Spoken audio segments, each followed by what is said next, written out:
Hi అండి. నేను ఎప్పుడూ కూడా సైడ్ జాయిన్ చేసేటప్పుడు ఫిట్టింగ్ అని ఎక్కువ వర్డ్స్ యూజ్ చేస్తూ ఉంటాను కదా. ఎందుకో తెలుసా?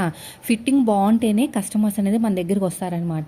తర్వాత ఫినిషింగ్ కూడా బాగుండాలి. ఈ రెండు ఉంటే మాత్రం మీరు షాప్ పెట్టి మంచి ఒక రేంజ్లోకి వెళ్ళిపోవచ్చు.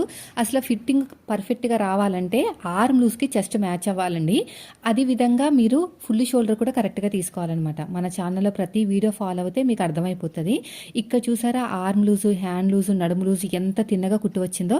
అలా రావటం వల్ల చంక కింద లూజ్ రావడాలు, అదేవిధంగా చంక కింద పట్టేయడాలు అవి ఉండవు అనమాట. అది ఫిట్టింగ్ అంటే. మీరు హ్యాండ్ లూజ్ దగ్గర నుంచి చంక దగ్గర నుంచి నడుము వరకు అలాగా మంచిగా ఒక షేప్ లాగా వస్తుంది మామూలుగా ఫిట్టింగ్ అనేది. బ్లౌజ్ బాగుందంటే అది మీరు వేసుకుంటానికి బాగుంటుంది, చూసే వాళ్ళకి కూడా బాగుంది బ్లౌజు అంటే అద్దినట్టు ఉంది అన్నట్టు ఉంటుంది. అద్దినట్టు ఉందామంటే ఊపిరి ఆడకుండా వేసుకుంటాం కాదండి, ఫ్రీగానే ఉంటుంది. కానీ చూస్తే అర్థమైపోతుంది ఎంత బాగా. షేప్స్ అన్ని కూడా చాలా బాగుంటాయి అన్నమాట. నడుము దగ్గర అంతా కూడా చాలా బాగుంటుంది.